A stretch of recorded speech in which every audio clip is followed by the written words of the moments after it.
जैसे आज मेरी लाइफ मैं सोशल वर्क फील्ड में आया हूँ, ये बिकॉज ऑफ एनएसएस है।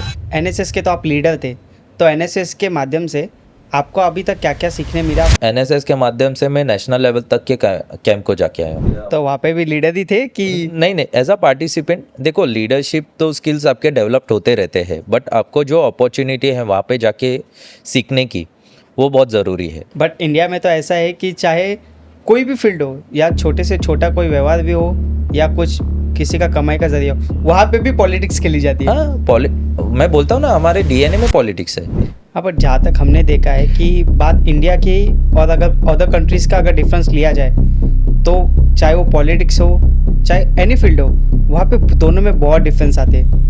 नहीं, मैं वही कह रहा था कि क्लैरिटी ऑफ थॉट्स नहीं है कि यहाँ पे जो सोशल मूवमेंट्स होते हैं वो अल्टीमेटली पॉलिटिशियंस ही होते हैं, जो वो लीड करने वाले रहते हैं, वो पॉलिटिक्स में ही जाते हैं। तो ये अपना, जब आप कोई भी सोशल मूवमेंट क्रिएट कर रहे हो, अल्टीमेट गोल आप क्लियर रखें कि yes I have to go into the politics. Education industry है, एजुकेशन डिपार्टमेंट है, तो उनको इस चीज़ में क्या प्रोग्रेस करना चाहिए? उनको तो बहुत सारी चीज़ों में प्रोग्रेस करना भी ज़रूरी है। बच्चा फेल हो रहा है, ठीक है, फेल होने दीजिए, गिव हिम अ अपॉर्चुनिटी। एक साल आप एग्ज़ाम नहीं दे पाए, आप बहुत अच्छे स्टूडेंट हो, बहुत स्मार्ट हो, बहुत ब्रिलियंट हो, बट आपके हेल्थ की वजह से आप नहीं दे पाए। आपने नेक्स्ट ईयर अच्छा टॉप किया, but you can go for another course क्योंकि आप फेलियर हो। Right. Welcome to rappers, I am your host Jitendra. हमने जैसे कि देखा है कि आज तक हमारे शो पे बॉलीवुड्स या एंटरटेनमेंट से जुड़े हुए लोग आते हैं, बट आज हमारे साथ एक सोशल वर्कर है, उनसे आज हम बातचीत करेंगे। Mister Tushar Warang, welcome Tushar. Thank you. कैसे हो Jitendra? I am good. Yes, बोलिए। तुषार, जैसे हम जानते हैं कि अभी आप सोशल वर्कर है, तो आप सोशल वर्कर में आप कैसे, आप यह सोशल वर्कर की जर्नी आपने क्यों स्टार्ट की? सोशल वर्कर की जर्नी बाय एक्सीडेंटली मैं ये सोशल वर्क के फील्ड में आया हूँ। मैं मैनेजमेंट स्टूडेंट था, कॉलेज में जब पढ़ाई कर रहा था मैनेजमेंट की, तभी एनएसएस का वॉलेंटियर भी था और सोशल वर्क एक्टिविटीज़ में तब से मैं एक्टिवली इन्वॉल्व था। तो एक ऑर्गेनाइजेशन थी मावा करके, उसके जो फाउंडर थे हरी सदानी करके, उनके साथ मैंने काम किया था। तभी उन्होंने मुझे सजेस्ट किया था कि आप एमएसडब्ल्यू कर सकते हो अगर आपको सोशल वर्क इतना ही पसंद है तो। और मेरा ग्रेजुएशन कंप्लीट करने के बाद फिर मैंने एमएसडब्ल्यू कॉलेज में एडमिशन लिया, masters in social work, college of social work Nirmala Niketan Churchgate में। और फिर वहाँ से एक्चुअल में मेरी जर्नी स्टार्ट हुई, क्योंकि क्या होता है कि सोशल वर्क जो हम कॉलेज में करते हैं और जो रियलिटी में करना रहता है उसमें बहुत डिफरेंस है। बहुत डिफरेंस है। और ये जो हम सोशल वर्क कर रहे हैं, it's a professional social work, मतलब ये डिग्री है, प्रोफेशनल डिग्री है। हम जो सोशल वर्क करते हैं उसमें कोई डिग्री की ज़रूरत नहीं है। किसी को खाना खिलाना है तो उसके लिए डिग्री की ज़रूरत नहीं रहती, बट Absolutely. फंड रेस करके किसी को खाना खिलाना है तो उसके लिए डिग्री की बहुत ज़रूरत रहती वो है। तो है। तो ये एक प्रोफेशनल कोर्स है जो मैंने 2 साल का कंप्लीट किया और उसके बाद से फिर मैंने प्रोफेशनल सोशल वर्क में मेरी जर्नी स्टार्ट हुई। तो सोशल वर्कर करने से पहले आपका ऐसा कुछ अलग ड्रीम था कि मुझे सोशल वर्क से पहले मुझे कुछ और करना है? तो मेरा ड्रीम तो सिविल सर्विस ज्वाइन करना था, बट वो नहीं करके मैं सोशल फील्ड में आ गया, तो सोशल वर्क के फील्ड में ही अभी हूँ। Behind of that any reason? ऐसा कुछ नहीं है, बस सोशल वर्क करना पसंद था, बट एज अ प्रोफेशन जब हम इसको देखते हैं तो एक अच्छी अपॉर्चुनिटी मिलती है आपको काम करने के लिए, सोसाइटी के लिए। क्योंकि क्या होता है कि प्रोफेशनली हमें लगता है कि बहुत सारी चीज़ें हैं, प्रॉब्लम है, पर वो प्रॉब्लम को अगर आपको इरेडिकेट करना है तो उसके लिए लगते हैं फंड्स। और फंड्स कैसे आते हैं? जब तक आप वो चीज़ में प्रोफेशनली जब तक आप घुसते नहीं हो तब तक आपको वो चीज़ें पता नहीं चलती है। तो ये 2 डिफरेंस है और मुझे ऐसा लगा कि अगर मैं प्रोफेशनली इसको करूँगा तो ये बेहतर रहेगा। तो जैसा हमने देखा है कि सोशल वर्कर, तो जो सोशल वर्क्स होते हैं तो उनमें जैसे कोई डोनेट करता है या कोई ऑर्गेनाइज रहती है जो सोशल वर्कर को सपोर्ट करती है या सोशल वर्कर की जो टीम रहती है उनको सपोर्ट करती है, तो कभी ऐसा हुआ है कि पूरा सोशल वर्क में आपने अपने जेब से पैसा डाला है? हाँ, तो जैसे ये स्टार्टिंग की जो जर्नी थी कुछ करने के लिए, मतलब फॉर एग्ज़ाम्पल लोग हमें सामान ये सब डोनेशन में तो देते हैं, पर एक जगह से दूसरी जगह सामान लेके जाने के लिए भी पैसा लगता है। तो वो पैसा अपने जेब से बहुत बार डालना भी पड़ा है, ऐसा नहीं कि नहीं डालना पड़ा है। तो अपने जेब से तो पैसा जाता ही है। सोशल वर्क करना रहेगा तो पहले खुद का जेब खाली करना पड़ता है फिर ही वो सोशल वर्क होता है। तो आपने कौन से कॉलेज से डिग्री की? मैंने college of social work Nirmala Niketan से मेरी डिग्री पूरी की है, MSW की। और वहाँ से फिर यूनाइटेड वे मुंबई करके कंपनी में काम कर रहा था। फिर अभी जैन इंटरनेशनल ट्रेड ऑर्गेनाइजेशन में काम कर रहा हूँ, जो जैन कम्युनिटी के अपलिफ्टमेंट के लिए ही काम करती है। And graduation? ग्रेजुएशन मैंने संत गाड़गे महाराज कॉलेज से कंप्लीट किया हुआ है। मेरा 11th टू ग्रेजुएशन की जर्नी वही कॉलेज में रही है। तो जहाँ तक कि हमें आपके बारे में पता है कि पहले जब आप कॉलेज में थे तब कॉलेज में आप फ्रेंड सर्कल में बहुत रहते थे, बट आज आप फ्रेंड्स लोगों से बहुत दूर हो, फ्रेंड सर्कल से, फ्रेंड्स के कांटेक्ट में से भी बहुत दूर हो, तो उसके बिहाइंड ऑफ रीज़न?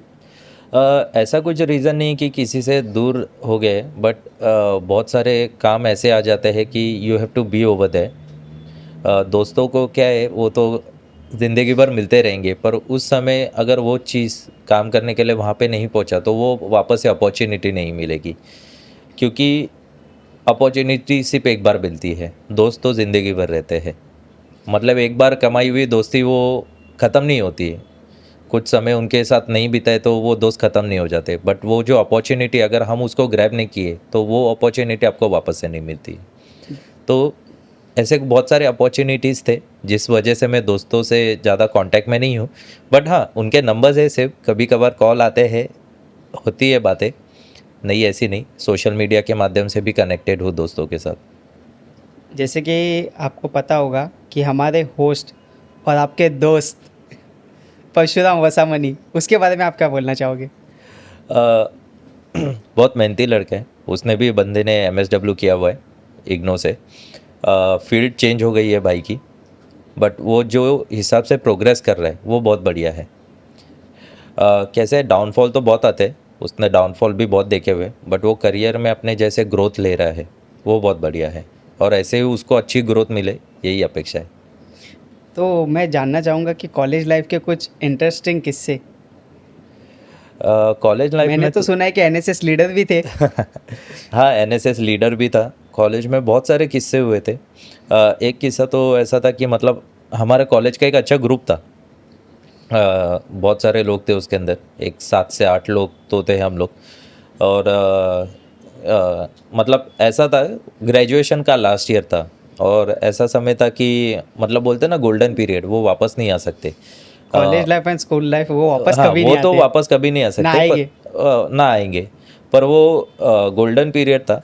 और जैसे कि मतलब हमें एक को भूख लगी है तो सबको जेब खाली करनी ही पड़ेगी, बिरयानी तो सबको मंगानी पड़ेगी, एक को भूख लगी है तो। मुझे एक्सपीरियंस है। तो कॉलेज के सब बच्चों को भी हम मतलब वो जो दिन थे वो वापस नहीं आ पाएंगे, ऐसे बहुत सारे किस्से हैं। तो ऐसे कितने बार जेब खाली हुई है?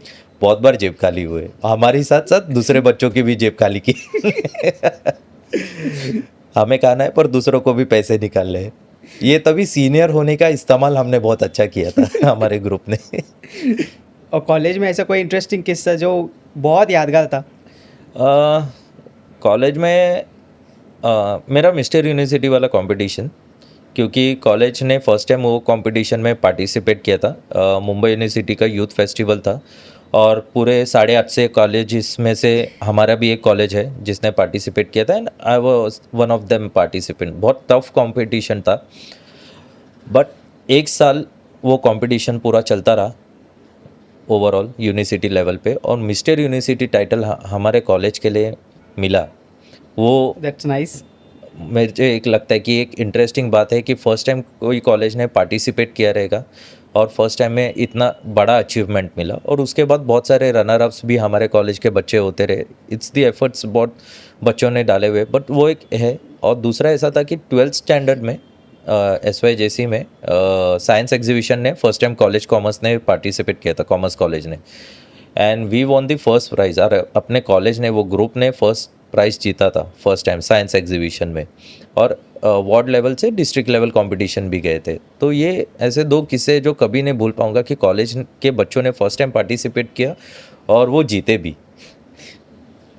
और जहाँ तक हमें पता है कि कॉलेज लाइफ में जो स्टूडेंट्स होते हैं तो वो एक्स्ट्रा एक्टिविटीज़ और एनएसएस सिर्फ एक्स्ट्रा 10 मार्क्स के लिए ज्वाइन करते, तो उस बारे में आपका क्या कहना है? बराबर है, क्योंकि उसको वैसे दिखाया गया है। सोशल एनएसएस आपको सिर्फ 10 मार्क्स दे सकते हैं, ये जैसे दिखाया गया है उसको उस तरीके से दिखाने की ज़रूरत नहीं थी।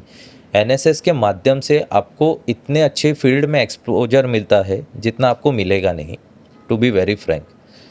आप कॉलेज में जाते हो, पढ़ाई करते हो, बस घर आ जाते हो, या आप पार्ट टाइम जॉब करते हो, वहाँ पे चले जाते हो। एनएसएस के वजह से आपको बहुत सारे, एनएसएस रहने दीजिए, एनसीसी रहने दीजिए, या स्टूडेंट काउंसिल रहने दीजिए, कोई भी पार्ट रहने दीजिए, आपको बहुत सारे लोगों को मिलने का मौका मिलता है, दूसरे कॉलेजेस के प्रोफेसर्स को मिलने का मौका मिलता है, दूसरे फील्ड में काम करने वाले लोगों के साथ मिलने का मौका मिलता है, और उनके एक्सपीरियंस की जो उन्होंने अचीव किया है लाइफ में, वो आपको मोटिवेट करती है आपको अगले अचीवमेंट में।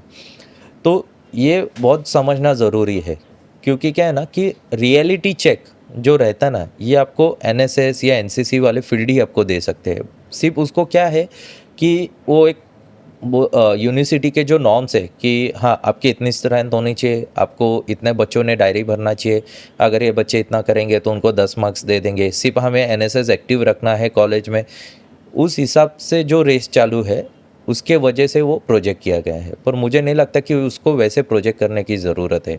जैसे आज मेरी लाइफ में सोशल वर्क फील्ड में आया हूँ, ये बिकॉज ऑफ एनएसएस है। अगर मैं माँ बाप के साथ जुड़ा नहीं रहता तो मुझे ये फील्ड के बारे में पता ही नहीं चलता था। ओके। एमडेक्स रहने दीजिए, बहुत सारे ऑर्गेनाइजेशन के साथ जुड़ के काम किया है। तो एनएसएस सिर्फ 10 मार्क वाला तो नहीं है। बट स्टूडेंट तो उसी के लिए ज्वाइन करते हैं। हाँ, क्योंकि वो उनको वैसे बताया गया है ना कि आप एक्स्ट्रा करिकुलर एक्टिविटी करोगे तो आपको 10 मार्क्स मिलेगा, और कोई भी अगर आप वो दिखाओगे, वो बोलते हैं ना बच्चे को चॉकलेट दिखाएंगे तो ही वो बच्चा कुछ करेगा, तो उस हिसाब से ही है कि अगर आप काम करोगे तो आपको 10 मार्क्स मिलेगा। लालच दिखाना ज़रूरी है। लालच दिखाने से काम होता है, तो ये लालच ही हो गया ना 10 मार्क का। 10 मार्क्स देने चाहिए, नॉट, बट उसको थोड़ा एक अलग तरीके से दिखाना बहुत ज़रूरी है, उसको थोड़ा अलग तरीके से प्रोजेक्ट करना बहुत ज़रूरी है, ये मैं समझता हूँ। तो अभी जैसे आपने बताया कि एनएसएस के तो आप लीडर थे, तो एनएसएस के माध्यम से आपको अभी तक क्या क्या सीखने मिला और क्या क्या आपको अपॉर्चुनिटीज आई? मतलब एनएसएस के माध्यम से मैं नेशनल लेवल तक के कैंप को जाके आया हूँ। That's very nice. हाँ, national level camp, state level camp भी तो वहाँ पे भी लीडर ही थे कि? नहीं नहीं, एज अ पार्टिसिपेंट। देखो, लीडरशिप तो स्किल्स आपके डेवलप्ड होते रहते हैं, बट आपको जो अपॉर्चुनिटी है वहाँ पे जाके सीखने की, वो बहुत ज़रूरी है। जैसे आप ये आह्वान करके कैंप है, ये डिज़ास्टर रिस्पॉन्स का 10 दिन का कैंप है। एनएसएस को पहले नहीं मिलता था, और ये अपने कॉलेज ने भी फर्स्ट टाइम ट्राई किया था, और वो अपॉर्चुनिटी मुझे मिली थी कि और मैं आह्वान कैंप जाके भी आया हूँ। तो ऐसे बहुत सारे कैंप्स हैं जो अटेंड करने को मिले हैं, बहुत सारे ऑर्गेनाइजेशंस हैं जिनके साथ काम करने को मिले हैं। जैसे यूनाइटेड वे मुंबई, जहाँ पे मैं जॉब कर रहा था पहले, उनके साथ भी हमने मिल के काम किया हुआ है एनएसएस के माध्यम से। गो ग्रीन गणेशा रहने दीजिए, बीच क्लीन अप ड्राइव रहने दीजिए, फिर अगर आप दादर साइड जाते रहोगे या गिरगांव साइड जाते रहोगे तो आपको स्क्रीन्स दिखते हैं। दादर प्लाजा के इधर एक स्क्रीन दिखता है, पॉल्यूशन लेवल कितना है। तो वो सर्वे में पार्टिसिपेट एनएसएस के स्टूडेंट्स ने किया था अपने कॉलेज के, Indian institute of population science and Indian institute of tropical methodology, Pune. तो उनका जो सर्वे था, तो उस सर्वे के लिए उन्होंने एनएसएस को अप्रोच किया था, और एनएसएस के माध्यम से अपने कॉलेज के बच्चों ने उसमें पार्टिसिपेट किया है। तो आपको वो जो फिगर्स दिखते रहे हैं, वो हमारे कॉलेज के स्टूडेंट्स ने, बच्चों ने ली हुई मेहनत है। और कौन से कॉलेज? संत गाडगे महाराज कॉलेज के बच्चों ने ली हुई मेहनत है, और इसके वजह से वो फिगर्स आपको वहाँ पे दिख रहे हैं। वो एक पूरे 1 महीने का सर्वे था जो डे एंड नाइट चल रहा था, और जिसमें बच्चों ने बहुत एक्टिवली पार्टिसिपेट किया था। तो ऐसे बहुत सारे ऑर्गेनाइजेशन है जिनके साथ काम करने को मिला। एमडेक्स करके रहने दीजिए। एमडेक्स का कैसा है कि कॉन्डम्स के बारे में बात करना, एड्स के बारे में बात करना, वो पहले इतना ओपनली नहीं था, बट वो बात करना बहुत ज़रूरी था, क्योंकि एक्चुअली बहुत ज़रूरी बहुत ज़रूरी। लोग शर्माते हैं उस बारे में लोग बात करने शर्माते के हैं लिए। उस बारे में बात करने के लिए, बट यूथ वो है जिनको टारगेट करना बहुत ज़रूरी है, और वो एक्सपोजर होने वाले सबसे पहले लोग वही रहते हैं। बट आज के डेट में तो कॉन्डम्स के ऐड वगैरह ये सब तो नॉर्मल ही हो ये गए। तो अभी नॉर्मल हो गया, पर जब वो समय था कि जहाँ पे कॉन्डम्स, अभी भी बहुत ऐसा है कि कॉन्डम्स या सेक्स के बारे में बात करना बहुत कम है, मतलब गलत ही समझा जाता है। आज ये पल्स आपके चैनल से जब जाएगा तो लोगों को लगेगा कि ये गलत बात कर रहा है, बट ये बातें होना बहुत ज़रूरी है। अगर जब तक ये बातें नहीं होगी, आपको डिजीज़ के बारे में पता नहीं चलेगा, तब तक कैसे होगा। तो एनएसएस में मेन है कि सेंसिटाइज करना, सेंसिटाइजेशन इज़ मोस्ट इम्पॉर्टेंट। तो ये सब आपको जो अवेयरनेस क्रिएट होता है, ये एनएसएस के माध्यम से होता है। बहुत सारे लोगों को मिलना, अवेयरनेस क्रिएट इस वजह से ही होता है। जैसे अंधश्रद्धा निर्मूलन रहने दीजिए, जो सुपरस्टिशंस के ऊपर काम करती है, तो वो एक्सपोजर देते कि देख, उनका ऐसा ही कहे कि आप भगवान को मानिए, पर भगवान के नाम पे जो गलत चीज़ें कर रहे हो उसको मत मानिए। तो ये आपको कैसे समझ में आता है? अगर मैं नॉन एनएसएस वॉलंटियर हूँ, ये तो कुछ भी बता रहे, बट एज ए एनएसएस जब मैं ये देखता हूँ कि इसके वजह से क्या हो रहा है, सोसाइटी को कैसे लूटा जा रहा है, तब वो समझ में आता है। तो ये एक्सपोजर बहुत ज़रूरी है, और ऐसे एक्सपोजर मुझे तो बहुत मिले हैं और मेरे साथियों को। बट अभी जैसे आपने बताया कि रिलेटेड टू सेक्स ये टॉपिक जब निकलता है तो लोग इसे बात करने के लिए शर्माते हैं या बहुत नर्वस फील करते हैं। बट आज हम देखेंगे इंटरनेट पे या सोशल मीडिया पे कहीं पे भी देखेंगे तो वहाँ पे तो इसी के पूरा कंटेंट चालू है। तो उस रिलेटेड क्या बोलना चाहोगे आप? क्या हो गया, वो कंटेंट बहुत एक्सेसिव हो गया, मतलब सॉफ्ट पॉर्न हो गया है वो। राइट। अवेयरनेस नहीं हुआ है वो। अवेयरनेस अभी भी बहुत जगह पे बाकी है। मतलब एमडेक्स रहने दीजिए या एड्स के ऊपर जो काम करने वाली ऑर्गेनाइजेशन है, वो जब ग्रास रूट लेवल पे काम करती है, उनको एक मतलब एक किस्सा था, हमारे स्टूडेंट एक्सचेंज प्रोग्राम था और हम लोग धुले गए थे। तो धुले के एक प्रोफेसर हमको बता रहे थे कि हम अवेयरनेस क्रिएट कर रहे थे कॉन्डम कैसे इस्तेमाल करना है। तो अभी मेल फीमेल सब लोग बैठे हैं, ओपन स्पेस है, तो उन्होंने बताया कि कॉन्डम का यूज़ कैसे करना है, कि आपको ये अंगूठे को एग्जाम्पल दे रहे थे कि Yeah. आपको ये वो समझना है और इधर लगाना है और ये इस्तेमाल करना है। तो लोगों ने वो इस्तेमाल भी किए, पर वो लोगों ने इस्तेमाल किया अंगूठों को लगा के ही किए या अंगूठों को लगा के इस्तेमाल किए। तो मतलब ये मतलब प्रॉब्लम, उन्होंने सिर्फ जो देखा वही तक समझ में वही आया, आगे तक का कुछ समझ में नहीं तो आया। क्लैरिटी भी बहुत ज़रूरी है। इसके लिए ओपन होना बहुत ज़रूरी है। जब तक हम ओपनली बात नहीं करेंगे ना, तब तक नहीं समझ में आएगा। तो ये ग्रास रूट लेवल तक प्रॉब्लम है। अभी पानी की समस्या ले लीजिए, ये तो मैं सेक्स की बात कर रहा था, पानी की समस्या ले लीजिए। मुंबई रीजन है, मुंबई की मुंबई म्यूनसिपल कॉरपोरेशन एक स्टेट का बजट है, ये बीएमसी का, पर मुंबई के ऐसे 10 इलाकों में भी अभी भी पानी नहीं मिलते, पानी खरीद के लेना पड़ता है। राइट। अगर आप मलाड में अंबुजवाड़ी में जाओगे तो अभी भी प्लास्टिक की थैली में पानी मिलता है। डेवलपमेंट अभी हुई रहेगी पता नहीं। जब मैं फील्ड वर्क वहाँ पे कर रहा था, मतलब 7 साल पहले मैं वहाँ पे फील्ड वर्क कर रहा था, तो 1 रुपये के पाउच में पानी मिल रहा था। तो आज़ादी का वो 68 या 67 पीने के लिए मिलता था। पीने के लिए 67-68 ईयर्स हुए रहेंगे आज़ादी को, तभी भी पानी नहीं मिल रहा है।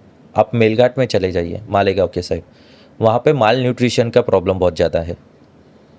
बच्चों को खाना नहीं मिल रहा है। 70 साल 75 ईयर्स अभी भी हो गए, पर तभी भी माल न्यूट्रिशन का प्रॉब्लम वो है वहाँ दैट्स पे। Very good. मतलब बच्चों को अभी भी खाना नहीं खाने को मिल रहा है। दैट्स तो नॉट फेयर। तो ये बहुत सारे प्रॉब्लम है। ये ग्रास रूट लेवल रियलिटी है। तो आपका क्या सजेशन है कि इस चीज़ के लिए हम क्या कर सकते हैं? आपके लाइफ के 1 घंटे दे सकते हो। कैसे? देखो, पूरे 7 हफ्ते आप कुछ ना तो कुछ करते ही रहते हो। आप अर्निंग के लिए करते रहते हो, बहुत कुछ करते रहते हो। 1 घंटा, एक दिन 1 घंटा सोसाइटी के लिए क्यों नहीं दे सकते आप आपके लेवल पे कुछ भी कीजिए। आप स्ट्रीट पे रहने वाले बच्चों को सिखाइए, आप कुछ भी कीजिए, या अवेयरनेस क्रिएट कीजिए सोशल मीडिया के माध्यम से। पर वो सोसाइटी को देना बहुत ज़रूरी है आपको। आज देखिए, अपने पास बहुत सारे डॉक्टर्स है, बहुत सारे इंजीनियर्स है।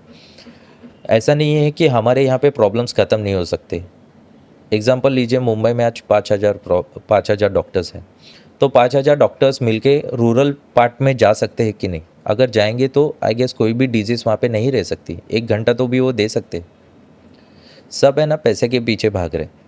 बट जहाँ तक अभी हम देखते हैं कि रोड साइड के, जैसे कि आपने लोगों को कहा कि जो रोड साइड में रहते हैं उनको हेल्प करने के लिए, बट उन लोगों को तो हेल्प चाहिए ही नहीं होती है। अगर रोड पे अगर कोई आ रहा है, आपसे बोल रहा है कि मुझे भूख लगी है, मुझे खाना दो, मुझे खाने के लिए पैसे दो, ये नहीं बोलते कि मुझे कुछ खाना लेके दो, मुझे खाने के लिए पैसे दो। खाना देंगे तो लेते नहीं, बोलते नहीं मुझे पैसे दो। ऑब्वियसली तो वही सोच के लोग फिर बोलते हैं कि मुझे, मैं क्यों मदद करूं। देखिए क्या है ना कि अल्टीमेट गोल मनी हो गया है, बट अगर आप उनको बताओगे कि ये मनी कैसे कमाना है तो चेंज हो सकता है। मेरे पास भी बच्चे आते कि पैसा दो हम खाना खरीद लेंगे, मैं बोलूँगा नहीं, मैं आपको खाने के लिए कुछ तो दे सकता हूँ पर मैं पैसे नहीं दूंगा आपको। ये नहीं बोलना भी बहुत ज़रूरी है, नहीं मैं नहीं दूंगा पैसे। लाइफ में ना बोलना भी बहुत बहुत इंपॉर्टेंट होता है। क्योंकि सोशल वर्क करते समय क्या होता है ना कि हम नो, या कोई भी फील्ड में आप काम कीजिए, नो जल्दी नहीं बोल सकते, नो बोलना सीखिए। रोड साइड पे मदद करना है ना, तो क्या उनको जो ज़रूरत है ना उस हिसाब से मदद कीजिए, आपको क्या लग रहा है वो नहीं, पर वो करते समय भी, उनको मदद करते समय भी आपको थोड़ा थॉट प्रोसेस भी लाना बहुत ज़रूरी है। लाइफ में नो बोलना ये बहुत इंपॉर्टेंट हाँ, मैटर करता है, no- क्योंकि बहुत से लोग उसी वजह से बहुत प्रॉब्लम में फंसते भी है।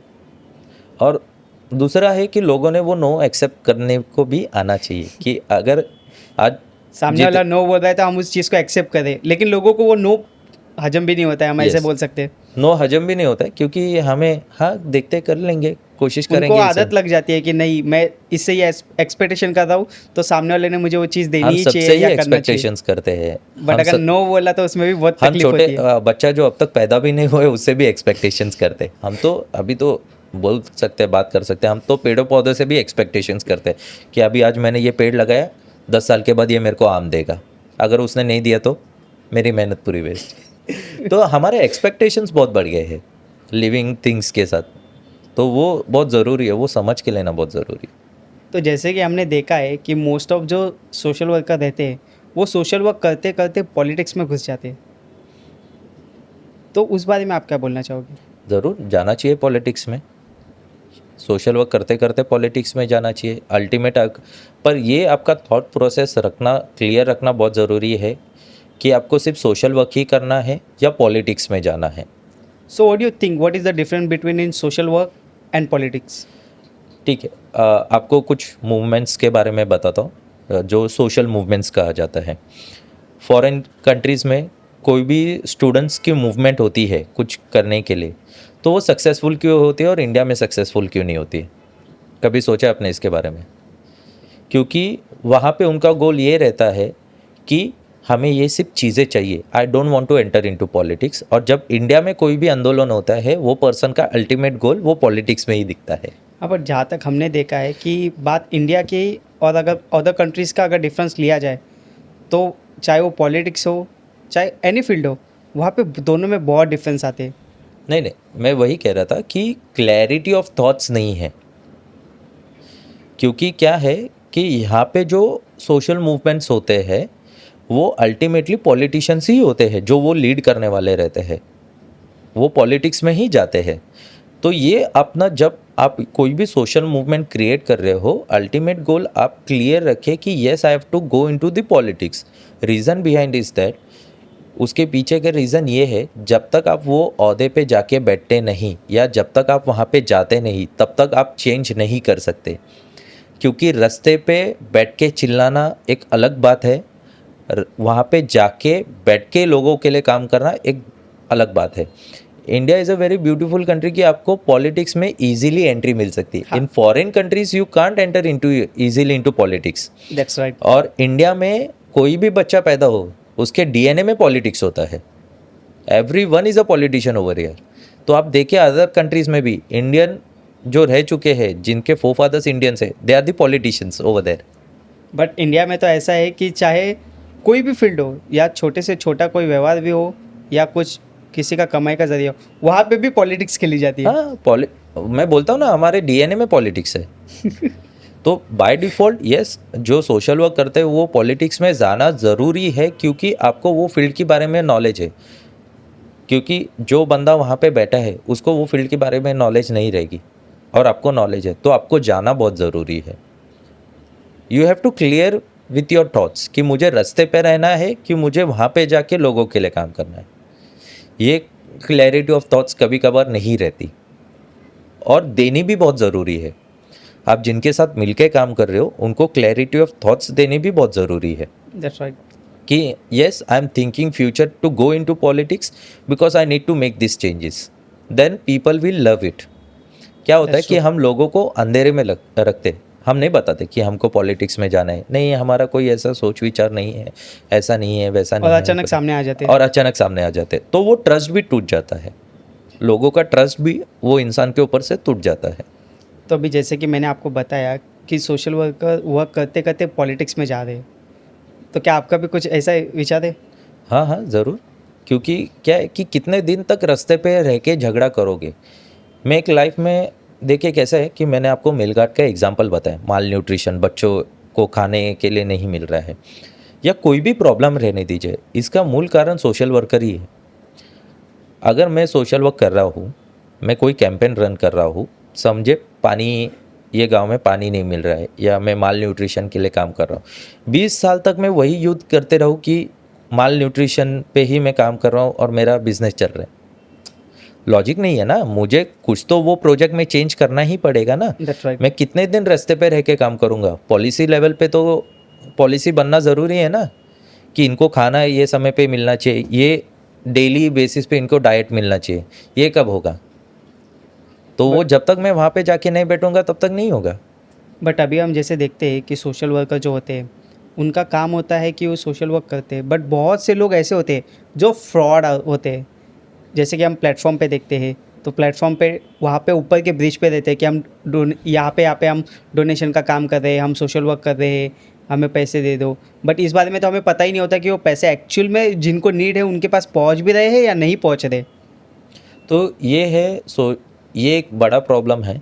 देखिए प्लेटफॉर्म पे का जो फंड रेजिंग जिसको कहते हैं, हम इसको क्राउड फंड रेजिंग कहते हैं, जो क्राउड में जाके फंड रेज करते हैं। इसके दो टाइप होते हैं, एक तो ऑनलाइन प्लेटफॉर्म के माध्यम से आप कलेक्ट कर सकते हो, या डायरेक्ट 1 to 1 जाके आप कलेक्ट कर सकते हो। तो ऐसे देखने को जाए तो बहुत सारे ऑर्गेनाइजेशंस है। सिर्फ मुंबई में ही 1 लाख से भी ज़्यादा ऑर्गेनाइजेशन रजिस्टर है।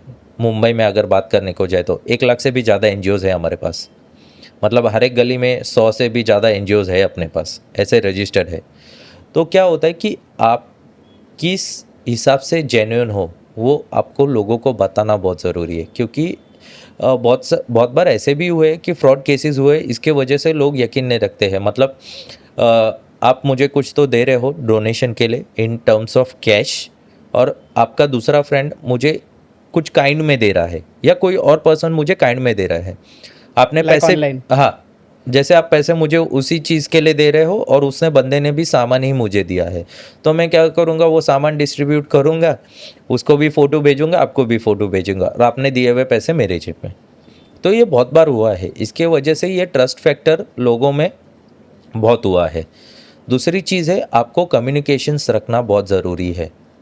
जैसे कि आपको कोई डोनेशन दे रहा है, तो वो डोनेशन जो दिया गया है वो लोगों तक उसका क्लैरिटी देना ज़रूरी है। कि आज समझे आपने मुझे 500 रुपये दिए, तो मैंने आपके 500 रुपये का क्या किया, मैंने किताबें गांव में भेजी, तो ये इतना चार्जेस हुआ, तो मेरी तरफ से तुरंत उनको मैसेज आता है कि सर आपने 500 दिए थे, इतने हो गए, इतने बचे हुए हैं। तो ये ट्रस्ट बिल्ड हो जाता है। तो ये ट्रस्ट बिल्ड करना बहुत ज़रूरी है। बट बहुत से लोगों का ऐसा होता है कि जो डोनेशन मांगते हैं, उन लोग बोलते हैं हमें यहाँ डोनेट करना है। तो जब वो डोनेट के लिए बात भी करते हैं, चलो हम डोनेट कर देंगे, आप मुझे कुछ पावती दोगे, तो वो तो सीधा मना कर देते कि नहीं सर हम पावती नहीं देंगे, हमारे पास पावती नहीं मिलती, आप डायरेक्ट इस पे ऑनलाइन कर दो या कैश दे दो। तो उस बारे में आप क्या बोलना चाहोगे? क्या है कि जो रजिस्टर्ड ऑर्गेनाइजेशंस रहते हैं वो रिसिप्ट्स आपको दे सकते हैं, जो नॉन रजिस्टर रहते हैं वो नहीं दे पाते। बट उसी के अंदर जो जेन्युइन रहेंगे, जिसको अपना ट्रैक रिकॉर्ड रखना रहेगा, वो आउट ऑफ द बॉक्स जाके रिसिप्ट्स दे सकते हैं, या आपको अपडेट देते रह सकते हैं, या लेटर्स पे आपको अपडेट दे सकते हैं। जिसको पॉसिबल है उसको उतना वो दे सकता है।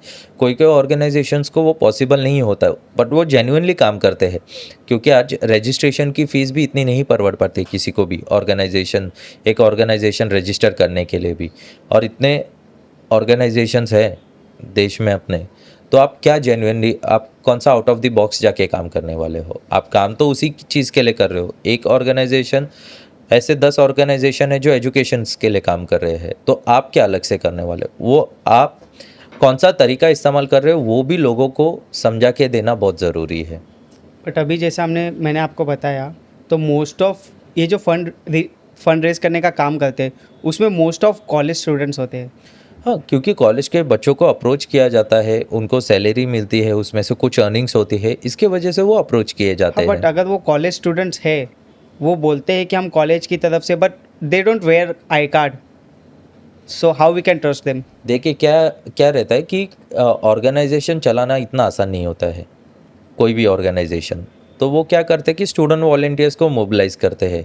अगर एक मैं फुल टाइम बंदा रखना रहेगा तो उसको 10,000 सैलरी देनी है, पर मुझे 4 कॉलेज के बच्चे मिल रहे हैं जो 1,000 रुपये में ही मेरा काम हो रहा है फंड रेज करने के लिए, तो वो आउटसोर्सिंग करते हैं, क्योंकि ऑर्गेनाइजेशन चलाना इतना आसान नहीं होता है। But at least they should some idea of हाँ, सोशल देखिए वर्क। जो ऑर्गेनाइजेशन जेन्युइन रहती है ना, वो सब करते हैं, आई कार्ड्स प्रोवाइड करते हैं या कुछ तो लेटर देते हैं।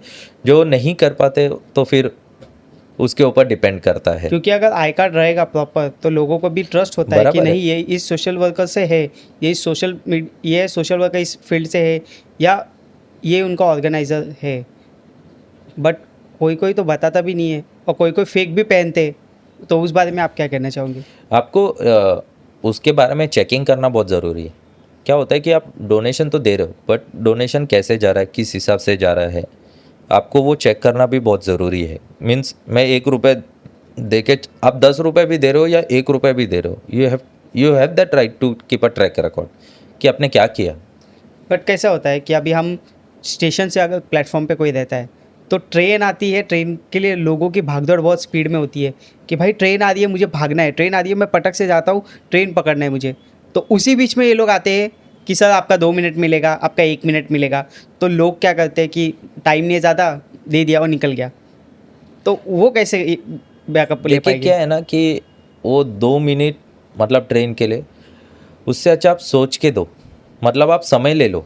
आप उनका कार्ड ले सकते हो या उनके डिटेल्स आप फ़ोन में ले सकते हो। जब आपके पास समय रहेगा आप उनके बारे में थोड़ा स्टडी कर सकते हो और फिर आप दे सकते हो। ये लोगों को समझना बहुत ज़रूरी है। That's right. क्या होता है कि बहुत बार ये लोग समझ नहीं पाते हैं और वो कर देते हैं काम, डोनेशन दे के चले जाते हैं। मैंने बहुत खुद किया है। बहुत सारे जेन्युइन लोग भी ऐसे रहते हैं, हाँ मेरा पैसा अच्छे जगह पे ही इस्तेमाल होगा, वो इतना ट्रैक रिकॉर्ड नहीं रखते। जब लोग तक सोचते हैं कि भाई मैं काम धंधे में बिजी हूँ, मुझे कुछ लोगों का अच्छा जब करने तक में, तो मैं यहाँ पे दे देता हूँ। जब तक लोग सवाल नहीं पूछेंगे ना तब तक नहीं होगा। अभी फॉर एग्जांपल एक मैम ने मुझे डोनेशन दिया था उनके अंकल के बर्थडे के लिए, और स्पोर्ट्स किट्स के लिए उन्होंने डोनेशन दिया। हमने स्पोर्ट्स का सामान मंगाया, बट ऐसा कुछ इंसिडेंट हो गया कि मैं उसका ट्रैक रिकॉर्ड नहीं रख पाया और वो मैम फॉलोअप करे, मैं उनको जवाब नहीं दे पा रहा हूँ। ओके। ये बहुत बार ऐसे भी होता है ऑर्गेनाइजेशन के पास से कि मतलब हम दूसरे चीज़ों में कुछ ऐसे कमिट हो जाते हैं कि हम पुरानी चीज़ों का ट्रैक रिकॉर्ड नहीं रख पाते। बट आई नो कि वो मैम फॉलोअप करिए and I need to give them answer. वो जेन्युइननेस होना बहुत ज़रूरी है। वो सोशल वर्कर जो रहता है उसकी भी वो एक इतनी रिस्पॉन्सिबिलिटी है कि जो पर्सन हमें सपोर्ट कर रहा है उस पर्सन को फीडबैक देना बहुत ज़रूरी है। कभी कभार लोग गुस्सा होते हैं, बट यस देना तो पड़ेगा आपको। फीडबैक तो ज़रूरी होता है। हाँ, जैसे कमिट करते हैं कि यस हम लोग हमें सामान बहुत सारा देते हैं डोनेशन में, तो यस मैं पिकअप कर लूँगा। बट ऐसे इंसिडेंट्स हो जाते हैं कि व्हीकल वाला हमारा अरेंज नहीं होता है या फाइनेंशियली सपोर्ट हमारे पास नहीं है। हम सब जॉब करके ये सब काम करते हैं, हमारी जो टीम है या मैं हूँ या कोई भी काम करते रहेगा, कोई भी सोशल वर्कर, तो वो जॉब करके या ये सब कर रहे हैं, फुल टाइम सोशल वर्क में नहीं रहते सब लोग। तो ये एक है, तो इसके वजह से वो उतना कमिटमेंट नहीं दे पाते, तो नाराज़ होते लोग। तो अभी जैसे कोई सोशल वर्कर रहता है, तो सोशल वर्क करते करते उनको बहुत से चीज़ों को फेस करना पड़ता है, बहुत सारे प्रॉब्लम को फेस करना पड़ता है। तो आपने अभी तक ऐसे कितने चैलेंज को फेस किया हुआ है? सबसे पहला तो चैलेंज रहता है फैमिली का, बिकॉज क्या है ना, सोशल वर्कर बनना इजी नहीं होता है। Family it's a main important thing. Yes, उनको कन्विंस करना बहुत ज़रूरी है। सो क्या how you balance them? Balance तो नहीं हो पाता, पर कोशिश तो कर रहे हैं बैलेंस करने की। देखिए कैसे अपना उनको क्लैरिटी देना बहुत ज़रूरी है। जब तक आप आपके फैमिली को क्लैरिटी नहीं देते, लाइफ पार्टनर को क्लैरिटी नहीं देते, तब तक उनको समझ में नहीं आएगा कि आप क्या कर रहे हो, कौन से फील्ड में हो। क्योंकि ये ऐसा फील्ड है कि इट्स नॉट वेरी कॉमन, सब लोग ही MSW करते हैं ऐसा नहीं है। कॉलेज सोशल वर्क के कॉलेजेस ही रहते हैं, ये लोगों को, बहुत सारे लोगों को अभी भी पता नहीं है। या MSW या BSW जैसी डिग्री, ये भी लोगों को पता नहीं है अभी तक। किसी ने सुना ही नहीं रहेगा, क्योंकि मैंने उसका भी नहीं वैसे सुना। उसका वैसे प्रमोशन ही नहीं हुआ रहेगा। सोशल वर्क तो देखा है सब लोगों ने कि हाँ, ये सोशल वर्क करता है, पर प्रोफेशनल सोशल वर्क और सोशल वर्क में फ़र्क है। तो उसका क्लैरिटी फैमिली को देना बहुत ज़रूरी है आपको, कि आप ये सोशल वर्क करोगे, पर इसमें से आप कैसे घर चलाओगे और कैसे आप समय दे पाओगे, ये एक है। दूसरा रहता है कि फाइनेंस एक मेजर प्रॉब्लम रहता है, तो वो मैनेज करना। आपको कभी कभार टीम समय पे नहीं रहते, आपके जो टीम मेंबर्स रहते हैं वो जगह पे अवेलेबल नहीं रहते हैं, तो वो आपका काम पूरा नहीं हो पाता है। तो ऐसे बहुत सारे चैलेंजेस रहते हैं, या आपने कुछ टारगेट किया रहेगा बट वो अचीव नहीं होता। जैसे फॉर एग्जांपल कोई मेरा फ्रेंड मुझे 10,000 किताबें देने वाला है और मैं किधर कमिट करके हो चुका हूँ, बट वो बोलते हैं कि मैं अभी नहीं दे पाऊँगा। तो जिनको कमिट किया हुआ रहता है उनसे भी रिलेशंस ख़राब हो जाते हैं। तो ये रिलेशंस मेंटेन करना भी बहुत ज़रूरी होता है। हुआ है बहुत बार ख़राब, but yes we are trying. तो अभी जैसे हमने बहुत से लोगों को देखा है कि जो सोशल वर्कर होते हैं, बट कुछ वक़्त सोशल वर्क करने के बाद या तो वो हार मानते हैं या डर जाते हैं और वो सोशल वर्क की फ़ील्ड ही छोड़ देते हैं। तो उस बारे में आप क्या बोलना चाहोगे? तो देखिए, सोशल वर्क जो हम बातें कर रहे हैं ना, इसमें 2 चीज़ें हैं। एक है प्रोफेशनल सोशल वर्क और एक है सोशल वर्क, ओके। ठीक है? जैसे सोशल वर्कर और सोशल एक्टिविस्ट में ज़मीन आसमान का फ़र्क है। ये social work, professional social work और सोशल वर्क, इसके बाद आने वाला टर्म है सोशल वर्कर और social activist. Social activist is the one कि जो सरकार से झगड़ा करता है, कुछ अचीव होने तक काम करता है और फिर वो like Anna Hazare. Anna Hazare, he is a social activist. Social worker charity based काम करते हैं, मतलब लोगों से सामान जमा करते हैं और लोगों में बांटते हैं, ये सोशल वर्क हो गया। ये सोशल वर्कर है। सोशल एक्टिविस्ट लोगों से, सरकार से झगड़ा करता है, लोगों के हक के लिए झगड़ा करता है, वो कुछ लेके कुछ देता नहीं है। ये 2 अलग चीज़ें हो गई। अभी इसका ही है प्रोफेशनल सोशल वर्कर और social worker. Professional social worker मतलब जो प्रॉपर डिग्री लेके कोई ऑर्गेनाइजेशन में काम कर रहे हैं, जैसे बहुत सारे रजिस्टर एनजीओ से रहते हैं जहाँ पे आपको सोशल वर्कर्स रखते हैं काम करने के लिए, तो वहाँ पे काम करते हैं। CSR करके कंसेप्ट है, कॉर्पोरेट सोशल रिस्पॉन्सिबिलिटी, तो वहाँ पे भी आपको MSW के स्टूडेंट्स लगते हैं, ताकि आपके जो कंपनी के फंड्स रहते हैं वो प्रॉपरली इम्प्लीमेंट करने के लिए आपको सोशल वर्कर्स लगते हैं। CSR डेप्यूटी मैनेजर, कोई भी डेजिग्नेशन वो हायर हो जाते हैं। ये हो गए प्रोफेशनल सोशल वर्कर, मतलब पढ़ाई करके आप जॉब करते हो और आपको सैलरी मिलती है and you do a social work.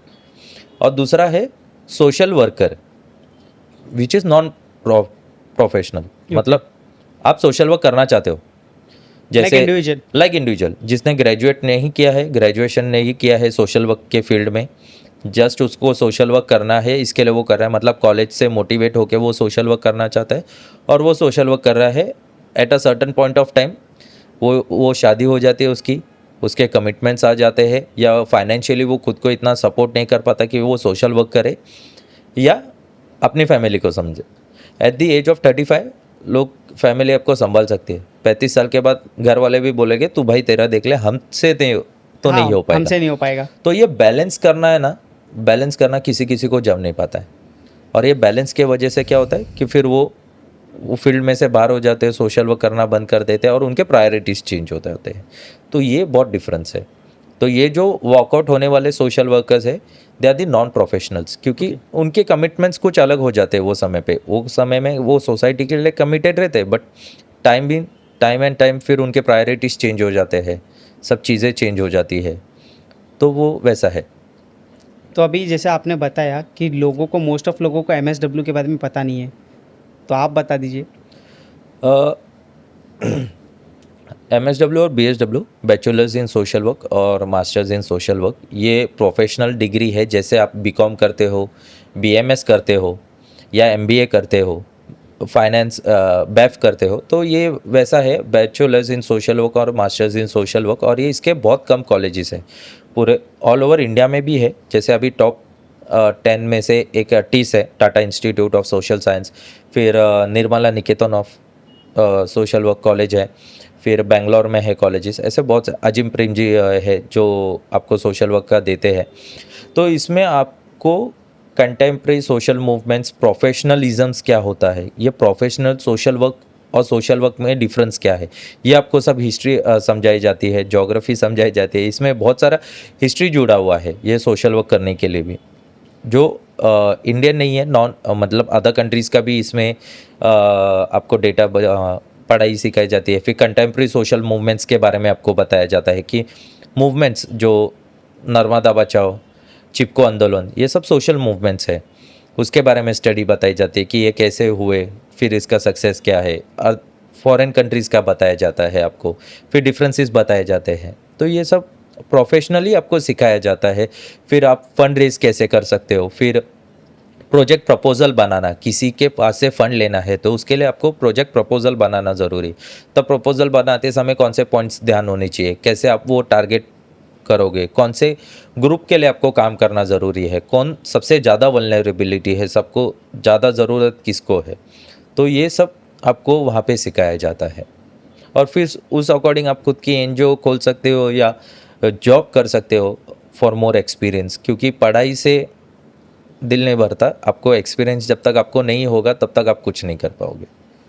Social work के फील्ड में अभी तक आपने कौन से वर्क और कौन से चीज़ों में पार्टिसिपेट किया हुआ है?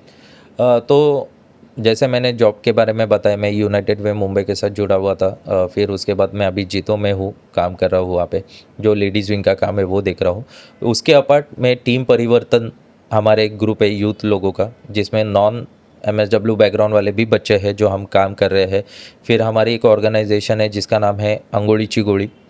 तो ये दोनों अलग अलग है। टीम परिवर्तन में हम रूरल एरियाज़ पे फोकस करते हैं एजुकेशन अपलिफ्टमेंट करने के लिए, जिसमें हम छोटे लाइब्रेरी सेटअप करते हैं विलेजेस में, जहाँ पे प्रथम एक ऑर्गेनाइजेशन है जो किताबें निकालती है लेवल 1 से लेकर लेवल 4 तक।